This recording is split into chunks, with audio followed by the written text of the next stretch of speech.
I sort of feel like the Taco Bell guy. Here's our new stuff for the month. And you open it up, it's the same old stuff, just repackaged. And everything at Taco Bell tastes the same. So the main people that this is for are you guys. These guys over here, they're just observers. You know, they get to come along and join the ride. But you guys are the important ones. And the reason why you're important is because you're kind of making up your mind about what's true about the world and what's not. The rest of us in here are pretty much already determined to die believing in Jesus. We've done it. We've paid the price, so to speak, to say to the culture, the Bible's true, and we're going to live our lives out that way. My wife told me, don't start out with all the Bible verses because you'll lose everybody. Well, I won't lose you guys because you like Bible verses, so you're the ones that are going to have trouble sticking with me for the Bible verses to begin with. From 3 to 19, I was a Bible-believing kid going to a Christian school, raised in a Christian home, from a Christian family that was in Michigan for years and years and years. My grandfather was so old that the Indians came back and they asked him for the land back. So he's been around a long time. So what happened is I was going through school and I started having these thoughts. And the thoughts didn't have to do with believing the Bible. They had doubt things connected. So could God have used evolution to make us? Ooh, yeah, a lot of people in churches are saying that. Matter of fact, most churches today are trying to say this, that God used evolution to get us here. Maybe Adam and Eve were just ape men that God zonked and turned them into something special. And so that's how humans came to be. But that's not what the Bible says either. And then I had these questions about how old is stuff. And I was starting to wonder, what am I going to do with the earth being billions of years old, and I can't find that in the Bible. The Bible seems to indicate it's only a few thousand. So I was messed up. I didn't know what to do. So I became a theistic evolutionist. That's a guy with a brain that won't work right. A theist means I believe in God, and atheism says I don't believe in God. So evolution works by atheistic ideas. God doesn't do anything. So if you're going to have evolution, everything has to come without God. But I believe in God. Well, that's kind of dumb, and God doesn't do anything. So theistic evolution is where I hung out for years. And then I went to a creation talk, and I heard a couple things that I hadn't heard before. And if it wasn't for my wife that drugged me to the campus of Cornerstone Baptist College, I wouldn't have been here doing this. I didn't want to think about it anymore. I was a high school teacher, and every time I thought about it, it kind of gave me contortions in my brain, because how could I make the Bible work and make the millions of years work? I just couldn't make it go. So they gave me a couple of verses, and those two verses are going to show up in my talk here, and I became a biblical creationist again. So there's my life story right there. So what does the Bible say about this thing? There are three main topics. The origin of death, that's what I heard at the campus. The globe-covering flood, I heard that at the campus. And then what Jesus had to say about it all. So Jesus' involvement in it. So I've got some verses here about death. Where did death come from? Was the world built with death into it? Were animals built with death into it? Well, let's take a look. In Genesis, and God, the Lord God, commanded man, saying, of every tree of the garden you shall freely eat, but of the tree of the knowledge of good and evil you shall not eat, on that day you shall surely die. Well, that's where the origin of death came from. But the theistic evolutionists have a problem with that, because they want to have death beforehand so they can evolve man from apes and then become humans. But this is indicating that we don't have any death before Adam and Eve were around. So then to Adam he said, because you have heeded the voice of your wife, okay, I'll pass on that, and have eaten from the tree that I commanded you, saying, you shall not eat of it, cursed is the ground for your sake. In toil you shall eat of it all the days of your life. Both thorns and thistles shall bring forth to you, and you shall eat the herb of the field. In the sweat of your face you shall eat bread till you return to the ground, for out of it you were taken, and for dust you are, and to dust you'll return. And I'm sure you've heard that phrase a lot of times. If you're my age, we keep hearing that at a lot of places like funerals. So, how about in the book of Romans, the New Testament? Where does the New Testament tell us death came from? Well, therefore, just as through one man sin entered the world, and death through sin, that's where death came from. And death spread through to all men because all sinned.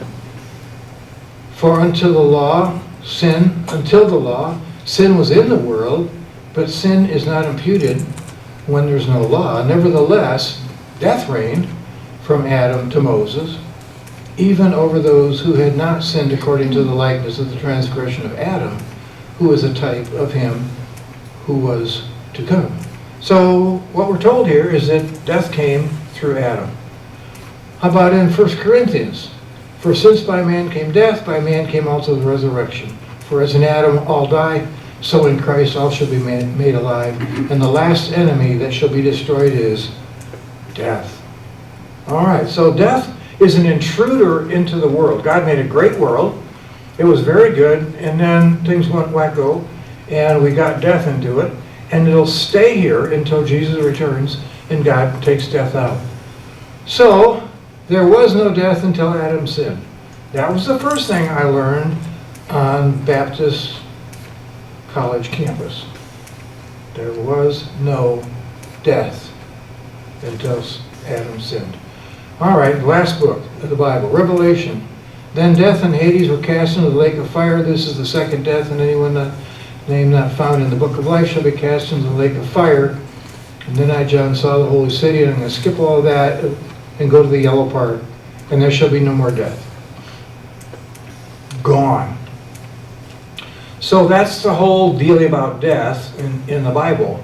Now you add that to biology, and you try to figure out how does death work in biology. They say, oh, wait, that's been going back millions and millions of years, and things evolve by dying off, and the better adapted ones live longer and have more babies, and consequently we have evolution.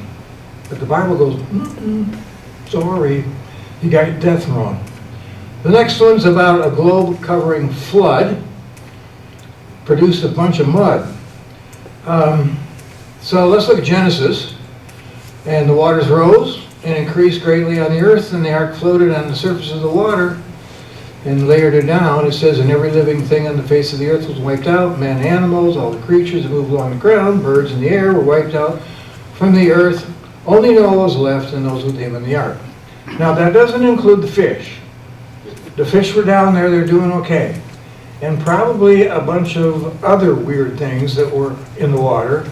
But the water wasn't really great for swimming. If you can imagine yourself being in a swimming pool, and while you're there, a big truck comes up with a slurry of mud in it and dumps it into the swimming pool while you're in there.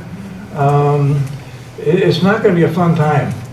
You're not going to be able to see the bottom anymore. The stuff you're going to eat is gone. And so what the flood did to the bottom of the ocean was not pretty. So I want to take you on a trip. Jim, can you flip the lights out now? Sorry, Doug. There's nothing to see of me anyway. Just look at the pictures. Yeah, well, Now, I got enough of you already. Doug has the same disease that I do. He loves to take pictures all over the place. And so I looked at the wonderful book that he brought. And whenever I go to my wife's therapy sessions and I have to sit there for hours, I dig out Doug's book and go, yep, been there. That's a good shot, Doug. So all these little spots here, little stars, these are places where I took pictures of layers. Here I am at Glacier National Park, and the layers here are all tipped up at an angle. And here I am in the Badlands. There's a lady right there next to my wife named Sarah, and she was little once, and now she's big. And as you notice, it's all layers. And now we'll go someplace else. Let's go to Bryce Canyon in Utah. Layers. Okay, let's go to Arches National Park. There she is under the arch. And look what's in the background. Layers. Okay, let's go to the next place. Zion National Park. Look at the buses down there. See the size of those? Those are layers. On the top is sand like a sand dune sand, but it's not. It's not sand dune sand, but it's white sand like a beach. Cool. By the way, I saw people going up that with rappelling, not rappelling, they were going up. They were doing free climbing. I look at it and I just cringe. You might be able to see them up there. They actually slept up there. They couldn't get up in one day, and they had to make hammocks, and they nailed themselves to the wall, and I kept going. Well, anyway, let's go to Petrified Forest in Arizona, and then you can see there are in the background layers, okay, and then we go to Chaco, New Mexico, where the Anasazi Indians were, and they built this great place called Pueblo Bonito. If you get a chance to go there, it's terrific, but look in the background. Layers. Okay, let's go someplace else. How about we go to Glen Rose, Texas? Over there is Dr. Carl Baugh. Some of you may know of him. And there you can see my wife, the back of her. And there's a layer right there of limestone, and they're cutting that out because it has in it a fossil which is pretty interesting in terms of how the flood operated. So guess what? Glen Rose, Texas is layers. Let's go somewhere else. Let's go down to Florida. Oh yeah, go through the Smoky Mountains. Oops, they're all layers. Let's go somewhere else. Upper Michigan. These are the rocks that are over in Utah. They make it all the way underground, all the way over to here. Layers. Okay, how about under us right now? Go straight down. You're going to find gypsum layers, and on top of that is a layer of mud. On the bottom of that is a layer of mud, and the gypsum's stuck in between, and they mine that out and they turn it into drywall and plaster. Okay, so here's Joggins, Nova Scotia. Now we're as far east as you can go in the United States, and look, layers. So the main point of all of this was layers. Everywhere's layers. That's my youngest daughter over there. She's collecting fossils. So here's an interesting place. This is the Judean wilderness. Anybody been here? Okay, Jim has. I'm going to show you a super short video clip of 3 guys hiking from Jericho to Jerusalem on the trail where the Good Samaritan helped out the guy that was beat up. All right, remember that picture? That idea? And then the people go by him and they leave the beat up guy laying there because they're too busy doing their own thing. I always thought, well, little pretty selfish people wouldn't help this guy that's beat up. And you know, I got kind of a picture in my head what it must have been look like. Well, let me show you what it looked like. This is on the part down near Jericho. These people that in the video had just left Jericho about half an hour ago.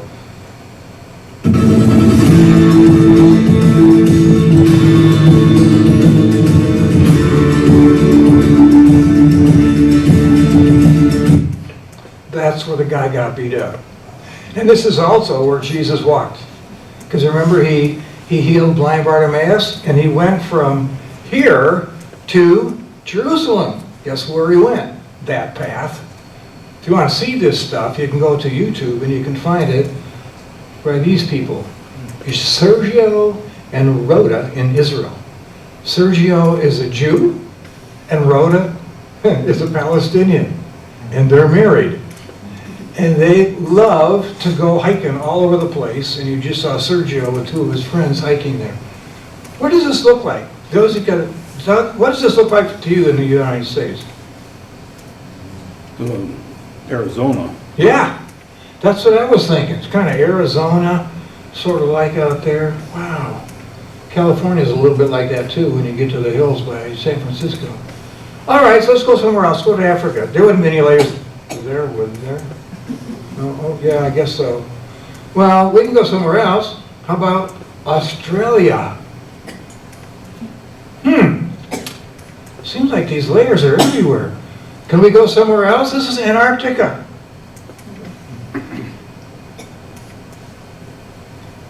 And China. Did I convince you that the layers are everywhere? Okay, scoffers will come in the last days, and they'll willingly forget that by the word of God the heavens of old and the earth standing out of water and in water, by which the world then then was, existed, perished, being flooded by water. And look at this.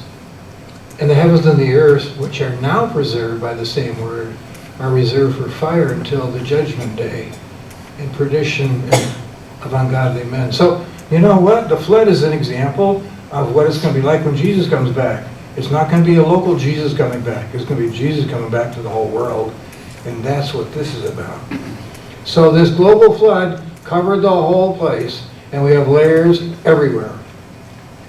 The last part about the Bible is this. Jesus' involvement, and I've gotten people mad at me for saying this. I had one woman that said, my son is in seminary and he says you're wrong. Okay, that was the week after I said it. She came back. Can you tell me what Jesus' first miracle was?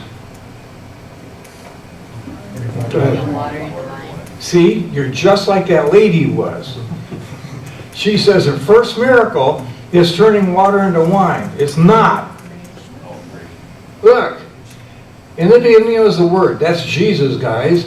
And the Word was with God, and the Word was God. In the beginning, with God, all things were made through Him, and without Him nothing was made that was made. So who made everything? Jesus. And what was His first miracle? Making everything. That's His first miracle. And people go, no, that was God the Father that created. Well, that doesn't seem like that in John 1. Let's go over here to Colossians. For by Him all things were created, that's Jesus, that are in heaven and that are on the earth, visible and invisible, thrones, dominions, principalities. All things were created through Him and for Him, and He is before all things, and in Him all things consist. So Jesus is the creator of the Godhead, and Jesus turned water into wine. The first recorded miracle in the Bible, in the New Testament, when Jesus was incarnate. So you get to win on that. All right. So what do we learn from the physical world? That's why I can't give up creation. You know, those verses just don't let you do it. They just nail it. So let's go and look at 5 topics. Ages of coal, soft tissue and fossils, nanomachines and cells, origin of life chemistry, and the fine-tuning of almost everything. Almost everything. Okay, here we go. So this is over in Grand Ledge. This is part of the ledge. Yay. Been there, huh? Live there. Live there. Okay, lives there. So guess what that is? That's coal. What's coal doing in Michigan? Layers are everywhere, and coal was made during the flood, so you should expect there'd probably be coal. So coal layers are the remains of plants. They're sandwiched between sandstone layers and mud layers, and they're claimed to be millions of years old, and they're produced along shoreline swamps next to the oceans. But this is an awful big swamp to be coal from there. This is way up in the air. You can't see the scale here, but let me show you a better picture. Right down there is a little dot. That's a car on a road. Got an idea how big that coal? They're just stripping the layers off the top to get down to the coal. And they're going to be able to do that for a long, long time. Some of these layers out here are up to 100 feet thick. I've been told some are even 200 feet thick. And they cover an area as big as the southern part of Michigan. Now just think a second. Some people dispute this, but the most of them will say this. If you took plant material and stuck it from the floor here all the way to the ceiling, you'd have roughly 9 feet deep of plant material. And stuff it in. I mean, really stuff it in. Branches and weeds and everything you can get in here. And then crush it. And crush it down until it won't go anymore. And give it as much heat as is necessary for this process. And I don't know what number that is. Once you crush it down, you get 1 foot of coal. All right, so it's basically 10 feet of plants goes to 1 foot of coal. Now think about the state of Michigan. That's how big this formation is. and you've got coal, which is 100 feet thick. Okay, so how much plant material did that take? This is for the higher math people. 1,000 feet. Okay, now try to think of 1,000 feet of plant material covering the entire state of Michigan. And we're told that that's a swamp that's making all that coal. No. So let's think about the global flood. It ripped up everything. Where did the everything made out of wood go? Floated. It floated. And it would get caught in currents. And it'd get all stuck together, all these trees with their limbs and stuff. And then it would start to rot, and it would sink. And if you had some of these whirlpool type things, you could end up getting a lot of it to go there. Maybe you've heard of the Sargasso Sea, which is a big old whirlpool out in the ocean. And then the stuff eventually sinks, and mud gets over it. Now you've got your coal. So here's a bunch of coal. And the question is, I wonder if you can measure the age of coal. It would be cool if you could. It's done by carbon-14. Carbon is what you're made out of mostly. If you think of what carbon looks like, it looks like coal. It looks like graphite in your pencil. It looks like charcoal that you use when you go on a picnic. So you can use carbon-14, a radioactive method, to try and date it. And carbon-14 just doesn't last forever. Once it gets in something, it starts turning into something else. I've noticed that if I put a grapefruit in a bag that I bought from the store, and I leave it in there too long, it turns into something else. It's not grapefruit anymore. It's got all colors and weird things, and that happened last week. So these are real close to home examples. So what happens is the carbon-14 turns back into nitrogen gas. You don't know this, most of you, unless you had somebody like Dr. Fryman pointed out to you, because he knows all about chemistry and stuff. So if we go from the floor up to here, the ceiling, and we wave a magic wand, and all the different chemicals in the air separate out into layers. The layer at the bottom, that's the biggest, would be nitrogen. And on top of that would be a layer of oxygen, and on top of that would be a little bitty layer of carbon dioxide. The nitrogen goes this far, and the oxygen starts here. So if I could do that with my magic wand,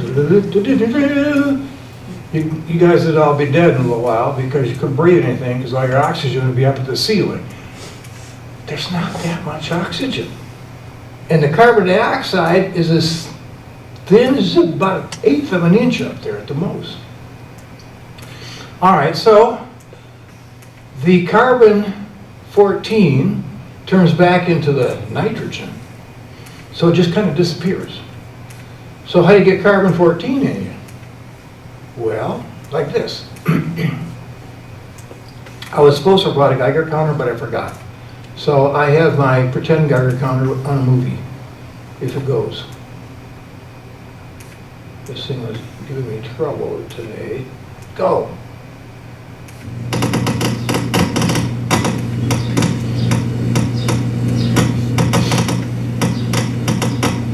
Now the reason why it's so active is because I did what you're not supposed to do.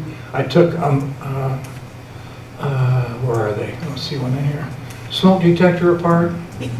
If you open it, if you look on the back, it says do not disassemble. It has radioactive material in there. I said, oh cool, I'll do that. So I opened it up. I took mine outside to see if I could get radioactive stuff from outside, and here's what I got.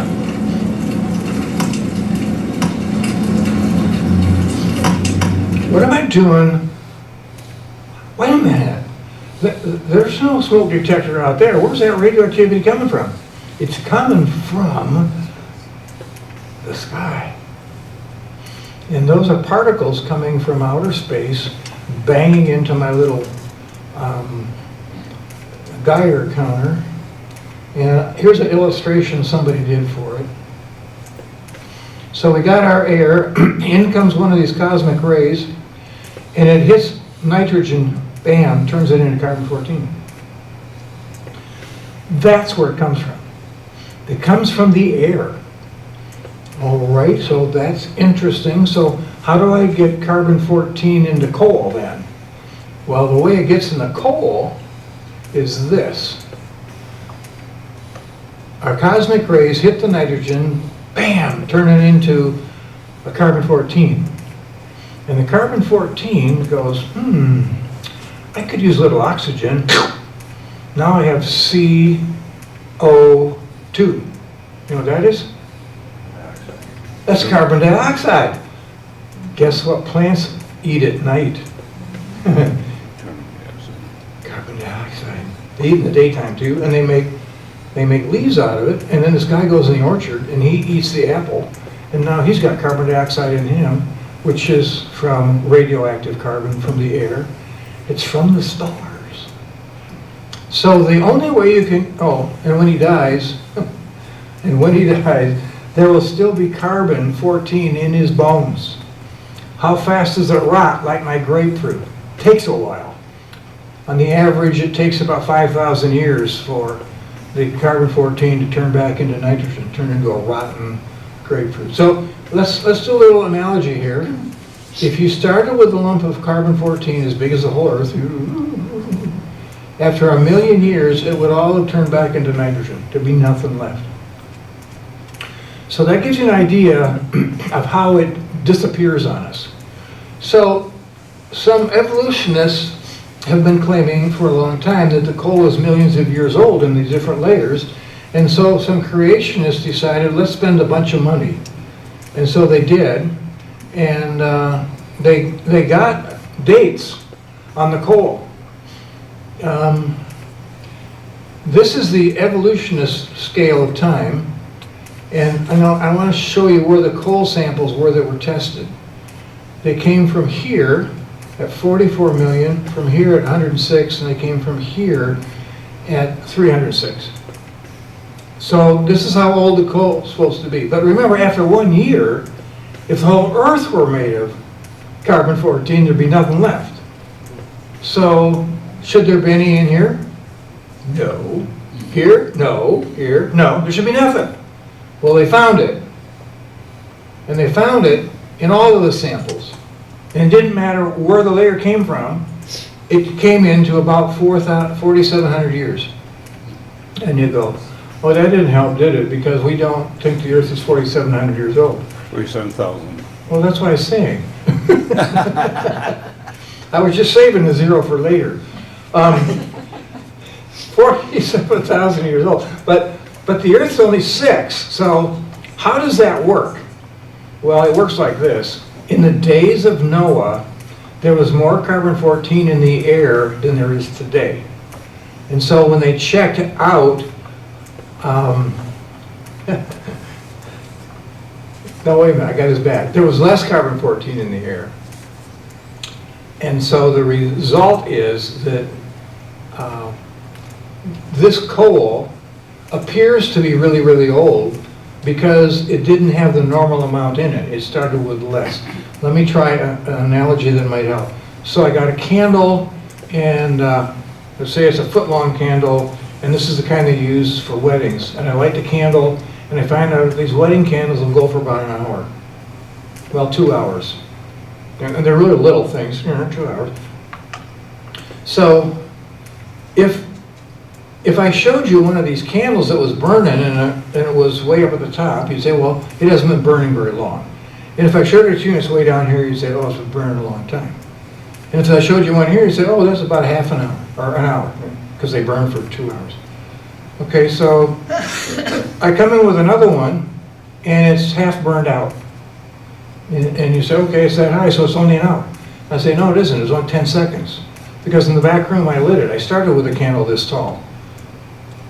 Oh, so he thought that it burned for an hour, but it hadn't, because I didn't start with the same size candle. Okay, so before the flood, the candle's a different size. And so we end up with wacko numbers here. And if you want to know more about that, you're going to read about it. So this is the problem with the dating method. How do we know how much C14 was in the thing when it died? We don't. We have to guess. And so what people have done is they've guessed the amount that we have in us today is the same amount that this coal would have had in it when it was alive. But the answer is it wasn't. So here's what we discovered. We discovered that in these layers, they're all the same age, and therefore, these layers here that have coal interspersed through them are also all the same age. And if they're all the same age, how do you get all of those layers that are the same age stacked on top of each other, and yet the stack's supposed to be millions of years old? Can't be. And the age is only 47,000 at the most. So what we got here is good evidence that all these layers we're looking at in these stacks aren't millions of years old at all. Okay, next one is soft tissues. Oh, I hope I'm going the right speed. Let me look. Oh, I think I am. I think I am. I know I can. So, soft tissues found in fossils. All right, you're made out of proteins. I don't know if you know that. You're kind of a protein machine, sort of. Your hair is protein, your fingernails protein, your skin is protein. Because you're made out of proteins. Proteins have been found all the way down in the deepest layers of water deposited rock. So let me show you that. Here is a fossil of a dinosaur. It's a bone, and it's in Montana. And since you guys probably don't usually get to, well, I have to move that away. Okay. So here's a piece of dinosaur bone. We'll start it over here with, oh wow, you're waking now. So there's a piece of dinosaur bone, and inside of it they found stuff that hadn't decayed. It was still protein. And this is an interesting chart here. My wife says there's way too much to read and it's fuzzy. You can't, all you have to do is see the little blips here. See those? If the blip is only that far, it stands for 1. If it's out here, it's 2. If it stands out here, it's 4. So what we're going to do is we're going to look at, this is from the dinosaur time, and we're going to go, well now we're going from now. Look at the amount of soft tissue found all the way down the stack of layers to the bottom. They have found soft tissue all the way to the bottom. Those layers aren't that old, they got soft tissue in them. So let's take a little closer look at the dinosaur bone stuff. Back in '93, Mary Schweitzer discovered some stuff that they couldn't believe. My wife and I had to go to a museum in Montana, and we took a look at this place. She's called Catherine the B-Rex. And there's the bone. You can go see it if you want to. And what they discovered was that they had stuff in there that was not supposed to be there. This looks like the top of a leg bone on a chicken that you got from Kentucky Fried Chicken. This stuff is actually stretchy, and hopefully I don't get myself in trouble by going too long, but this is an old clip from 60 What minutes. happened next happened by mistake. Mary put some fragments of the bone in acid to dissolve away the outermost layer of mineral. But the acid worked too fast, and all the mineral dissolved away. Being a fossil, there should have been nothing left. But there was, and it was elastic, like living tissues. This is the piece. No. She showed us video she took under the microscope. That's really what happened? Yes. That's the dinosaur bone? Without mineral now. That's what was left. It looked like the soft tissue she would have expected to find if it had been modern bone.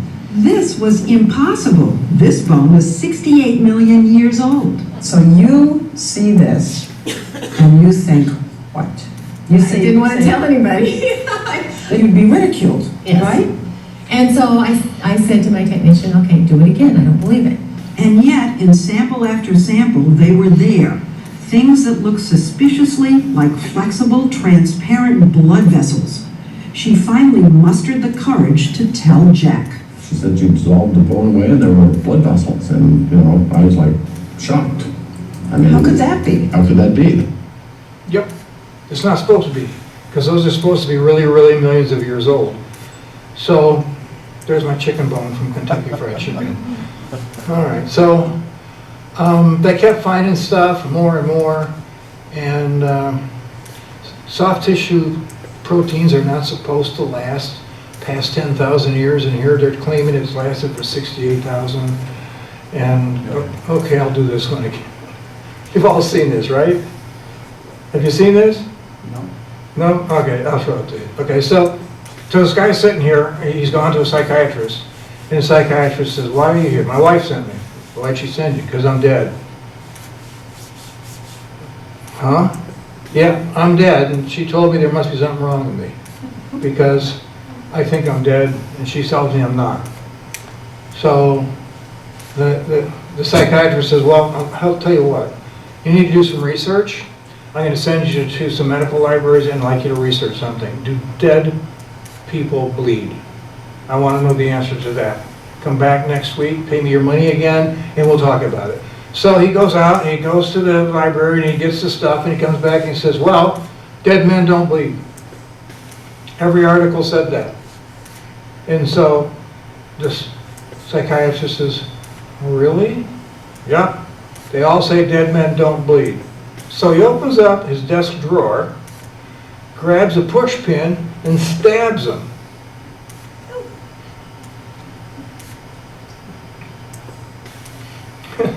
And the guy looks up and he says, Doc, dead men do bleed. No matter what data you give them, not going to change them. Check out this clip. Mary Schweitzer said in Discover magazine, April of 2006, quote, I had one reviewer tell me he didn't care what the data said. He knew that what I was finding wasn't possible. I wrote back and said, well, what data would convince you? And he said, none, end quote. See? Can't change his mind. So they kept finding more stuff, and then they found bone cells that were all still together, and they found DNA, and so they keep finding stuff. And here are examples of soft tissue that's been found, and I know you can't read it all, but you can look at just a few of them. There's 41 of them on here put together by Institute for Creation Research. And they're updating this list, but I couldn't find anything more updated than 2018. But there's lots of things with soft tissue. So that's number one from biology. No, that's number two. The first one was coal. All the coal is the same age, and it shows all the layers are the same age. Second thing is that the bones that we find in those layers are young. They are not millions of years old. Third one is nanomachines. This is a cool little book called Machinery of the Cells.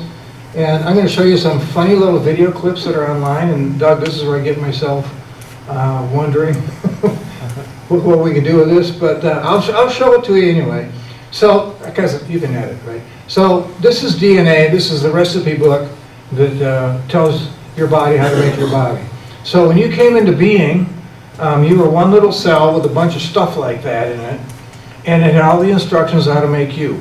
You started out as one little cell, and all of those cells just kept changing and changing and changing and changing and changing until it was you. Okay, so that's all in there. It's a recipe book. So this is the Better World cookbook for recipes on how to build and operate an organism. That's what DNA is. So here's a living creature, one-celled living creature. It's probably a gleaner or something like that. So how do you get from non-living chemicals to become one of these? As one guy put it, how do you get from mud to a living creature? That's the question. So when you ask a typical person, how far are we getting down the line of figuring this out? Almost nobody knows how good it's going. So let's watch this guy, Dr. James Tour. If you're interested in following a guy that's in chemistry way over your head but tries to make it clear, he tells us about how people are viewing the chemistry that he does. He makes little tiny machines like you just saw, but not nearly as complicated. Come on, James, it's time to talk. The world is thoroughly confused. Has the public been misled on origin of life claims? And the answer is yes. So a survey was done by John Narcombe, and he asked the question is, under simulations of early Earth's atmosphere, scientists have mixed molecules together in a laboratory to produce complex life forms such as frogs. 1/3 of the general public believes that that is correct.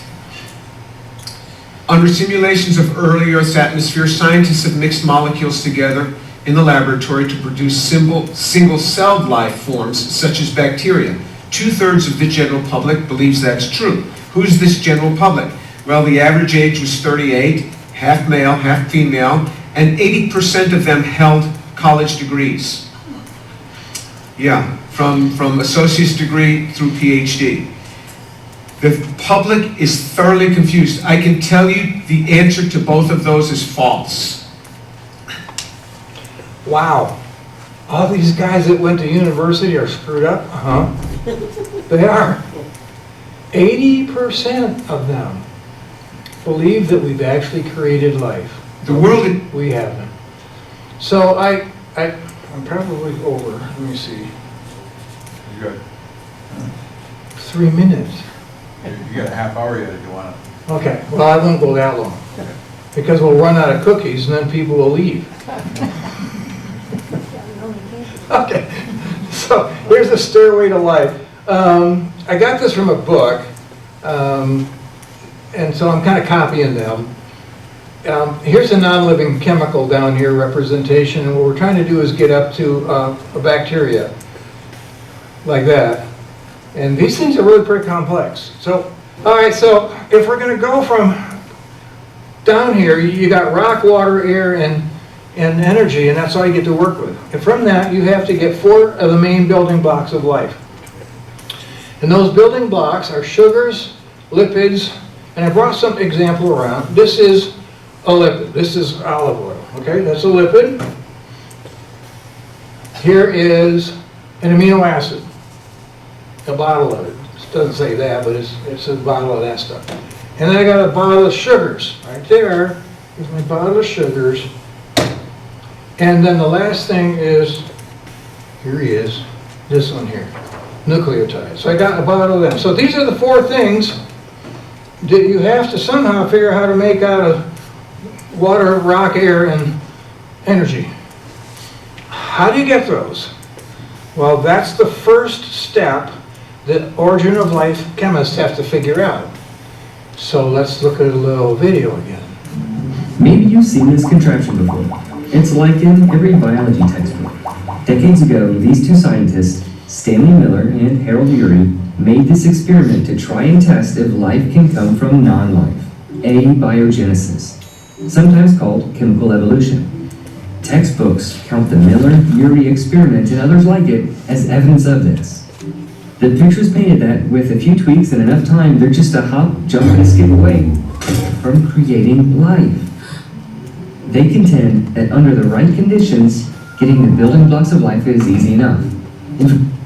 Those are my 4 right there, the 4 building blocks of life.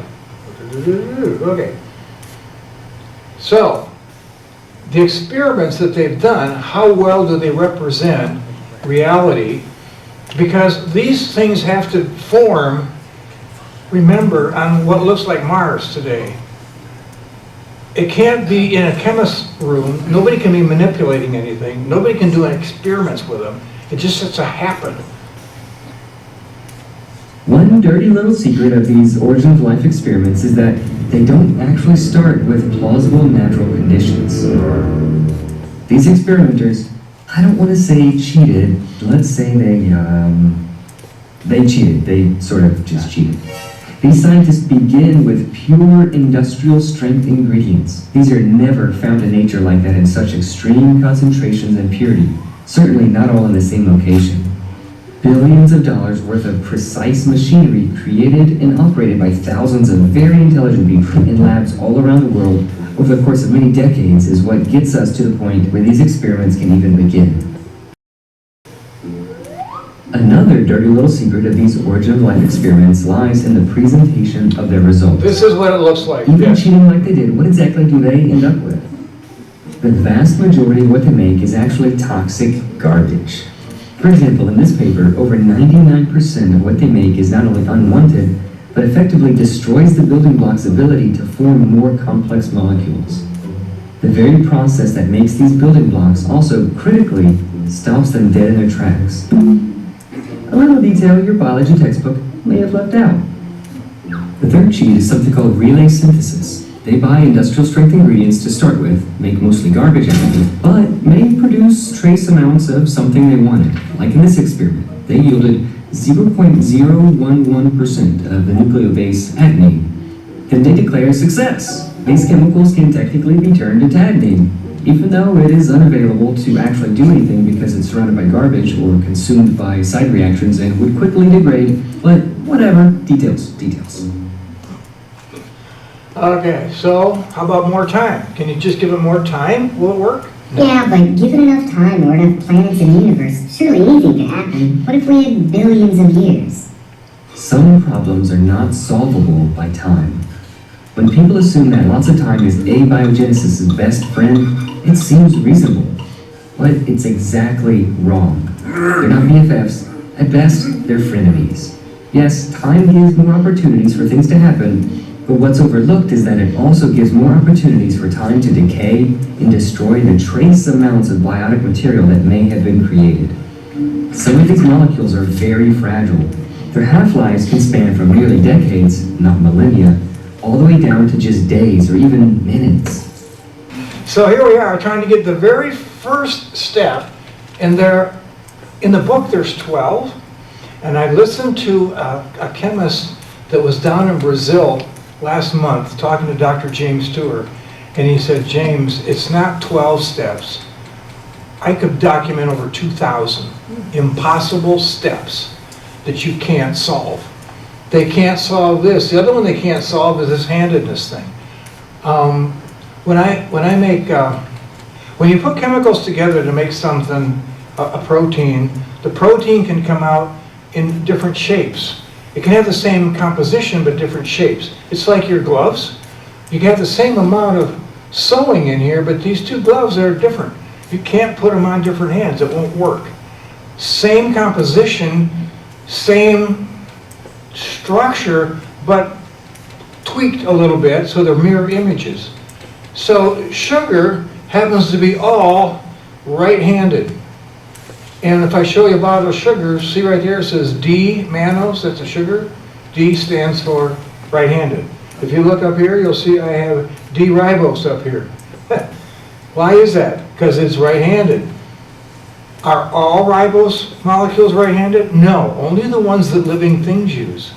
You only use right-handed sugars, and if you eat a left-handed sugar, your body won't use it.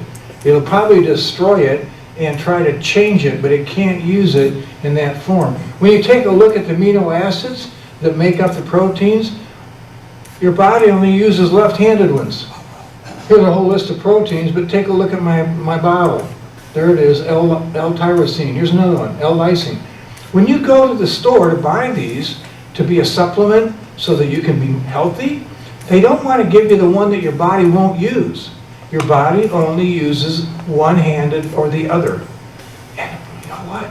They have no way in nature to make this happen.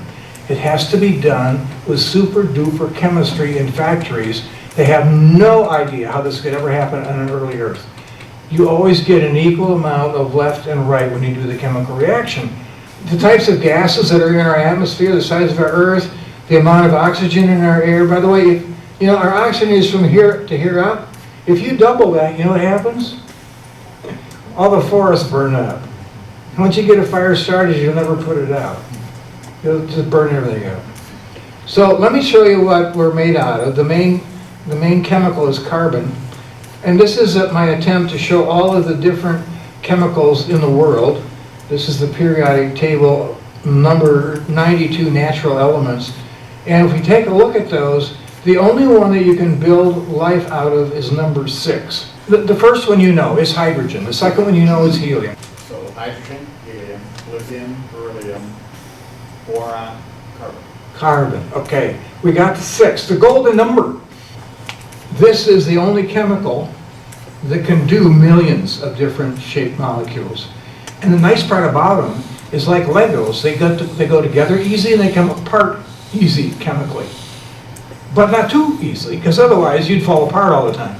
But they stay together long enough that you can be a human being, but you can get a piece of a cow, which is made out of carbon, meat, and you can eat the meat, which is proteins, and it's not stuck together so bad, like these aren't super glued together. The only one that's useful is carbon. Now, some people say, well, you could use this one, that's silicone. There's lots of reasons why that doesn't work, so we'll just skip it. These are protein compounds. These are machines made out of protein. So are those. These are made out of protein. Our bodies are made out of them. Now, the right temperature range, where can you do carbon chemistry? At what temperature? You might think, that's a weird thing. Can't you just do chemistry at any temperature you want? Oh, no. No, you can't do that. Over here is the hottest thing in the solar system, the sun, and over here is the cold stuff. And what we know is if water is below 32, it turns to ice. If it's above 32, it turns to steam. To do carbon chemistry, you need to have it in liquid water, if you can do it well. And so, wow, carbon is going to have to be in water, so you better be on an Earth that has this temperature. You can't do carbon chemistry and you can't have living things. If we look at where carbon chemistry works best, it's the same place. It's the same. Now, if your carbon critter, you are stuck, gets too cold, you get frozen fish. They don't reproduce, you can't eat them, you have to thaw them. So the temperature range for life has to be there. What if you go higher? If you go on this side, you get eggs that go from gooey to white rubbery stuff, because the carbon chemistry works out that way. And as a matter of fact, if you get your marshmallow too close, you see what it turns back into? Charcoal. So the worship of our Creator required sharp thinking. I'm talking about worship, okay? And the discovering of how complex His creation is. Now, some people get real excited during singing music, and they feel that they can really worship God during that. And I'm different. That doesn't do that very much to me. But when I see the amazing things that God did, then all of a sudden it happens. Like, wow, I know more about, He is so amazing. And you know what's happened over time? As God has allowed us to get more and more technology, we have gotten to see more and more of what God did, and that creates more worship in us. So we get to look way out into space because we have telescopes, but that took metal. We can look in microscopes and we can see teeny little things. These are seeds. God could have made all the seeds look the same, but He didn't. These are algae. These are little one-celled plants that live in the ocean, and so is that. And so is that. This is pollen. You're blowing your nose and saying, give me my allergy medicine. These are the guys doing it. God made them all different. They are so different that people that do this kind of work can take rock, crush it, find the pollen grains in it, and tell you what kind of plants were living around the lake where this layer of rock was formed. So that's the cool stuff. We can see big and we can see small. The next one is that we need metals to do that, and you have to have a man-sized body for that.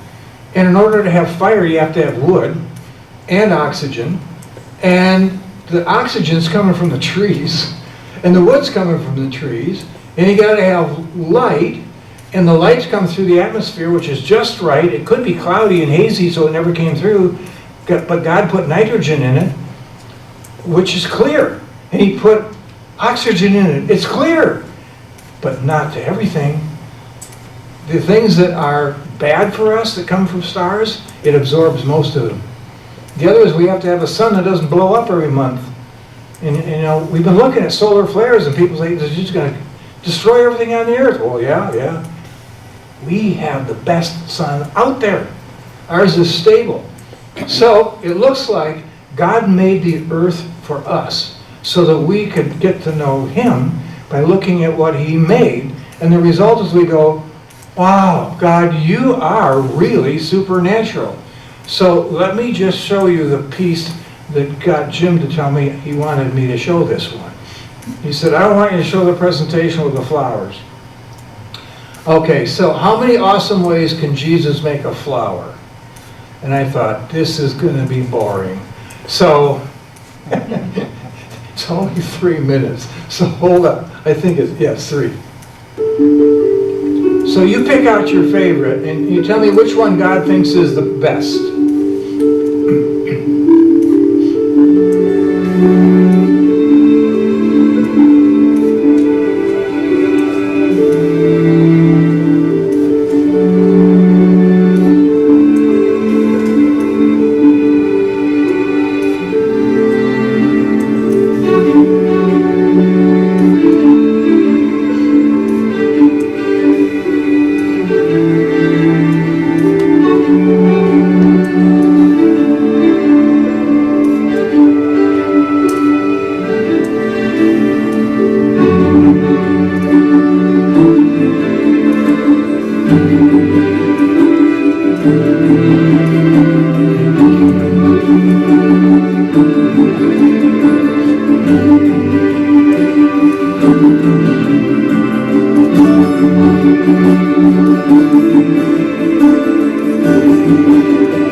See what creativity looks like? We can't touch it. He is way beyond us. Way beyond us. So here's one of the cards I have for you, which shows the butterfly nebula and the idea about worshiping. And here's a whole list of these finely tuned things. And then there's the card that you have in front of you, where I give you the verses that I went through. And on the back side, I give you reminders so that if someone is asking you, you got any good evidence for creation? Well, I can give you about 6 or 7 or 8 or 9 if you're interested. And hopefully this will bring back some of the stuff that you saw. So that's me